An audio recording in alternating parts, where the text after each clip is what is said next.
Salut!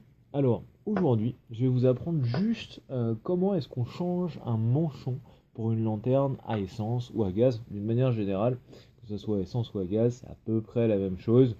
Il y en a qui changent un tout petit peu au niveau des points d'accroche. Il y en a qui vont avoir des points d'accroche pour le manchon en haut et en bas, et d'autres uniquement sur la partie supérieure. Il y en a même avec deux manchons, mais ça, c'est d'autres produits un peu particuliers. Euh, sur les lanternes à gaz, là, j'ai deux modèles. J'ai mon premier modèle qui fonctionne avec des réservoirs. Ça, c'est un réservoir 900. Il y a son grand frère, le 904, qui est un tout petit peu plus gros, et aussi le 907, qui est beaucoup plus gros, qui seront adaptables sur ce système-là. Ça, c'est une lanterne à gaz qui développe jusqu'à 80 watts. 80 watts, c'est quand même pas mal.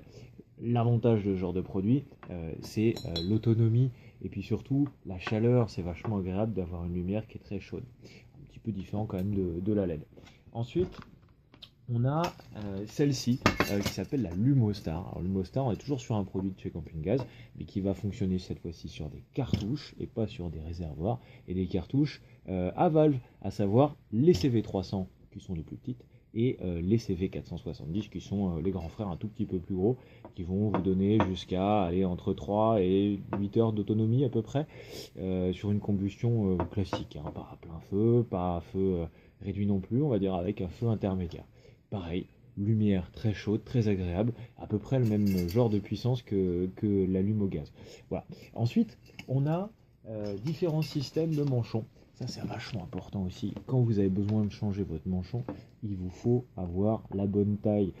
Si vous avez le moindre doute sur la taille, c'est pas compliqué. Sur votre paquet, vous retournez derrière, vous avez un petit tableau qui vous expliquera, en fonction du modèle que vous avez, sur quelle taille de manchon vous orientez.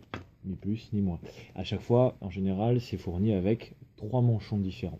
Alors, pour mettre en place votre manchon, il faut d'abord retirer le verre. Ici, j'ai pris l'exemple d'un modèle de lanterne à essence, cette fois-ci, qui s'appelle la North Star de chez Coleman, qui est une grosse lanterne qui développe beaucoup de lumière, vachement agréable, super objet. En dehors du côté pratique, l'objet est visuel, il est sympa, il est looké, etc. Et puis l'autonomie avec un réservoir pareil, sur de l'essence, ça fonctionne avec de l'essence blanche, mais avec un réservoir rempli, on est à peu près à 14 heures d'autonomie, pour vous donner un ordre d'idée. Donc, mon manchon, il se présente comme ça. On dirait un petit accordéon. Euh, Là, en l'état, il n'est pas fonctionnel. Donc, pour le faire fonctionner, il y a plusieurs étapes à respecter. Voilà, première chose, je m'aperçois ici que j'ai une pièce noire, en fait, qui est reliée à un arc métallique, qui va permettre de coincer une première extrémité sur une des parties métalliques ici en haut, et la deuxième extrémité sur l'autre partie métallique en bas. Je vais rapprocher la lanterne juste pour que vous ayez un ordre d'idée de ce dont je suis en train de parler. Donc, mon arc, je viens le bloquer sur la partie ici. Voilà, là c'est bloqué. Deuxième partie, on la voit là, c'est cette partie-là. Je vais venir le bloquer ici également. Tac, chose faite. Alors maintenant, je vais quand même essayer de lui donner une forme à peu près cylindrique. Voilà, en tâchant voilà, je retire ces pièces noires en plastique qui de toute façon ne sont pas adaptées pour rester au milieu d'un truc qui brûle. Le plastique ça brûle très bien, donc toujours penser à les retirer. Voilà, je lui ai donné une forme cylindrique.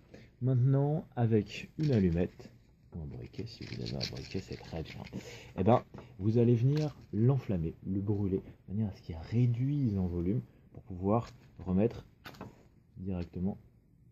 Voilà.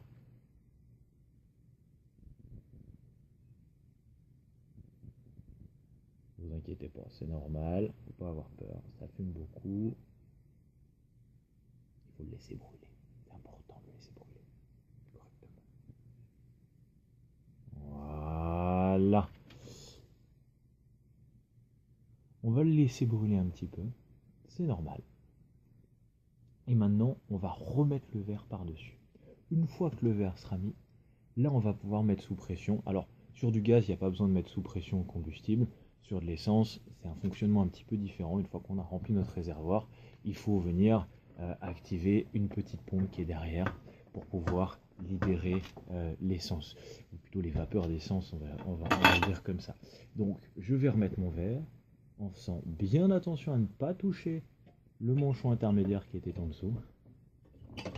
Voilà. Je fixe l'extrémité. Voilà.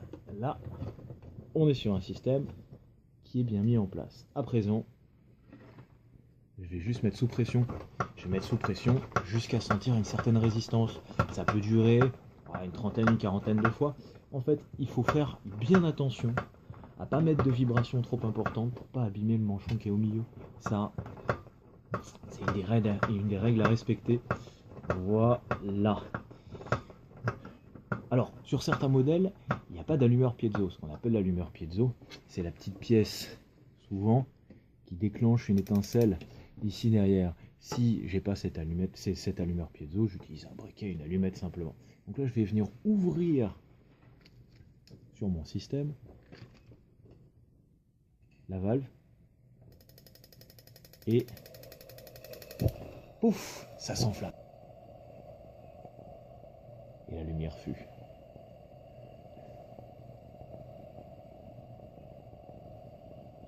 Et voilà, j'ai mis en route ma lanterne. Bonne lecture. Petite précaution quand même sur la partie supérieure, parce qu'on est sur un manchon qui brûle. La partie supérieure est très chaude, donc surtout ne rien positionner sur la partie supérieure. Sinon, vous risquez de mettre le feu. Voilà, à bientôt.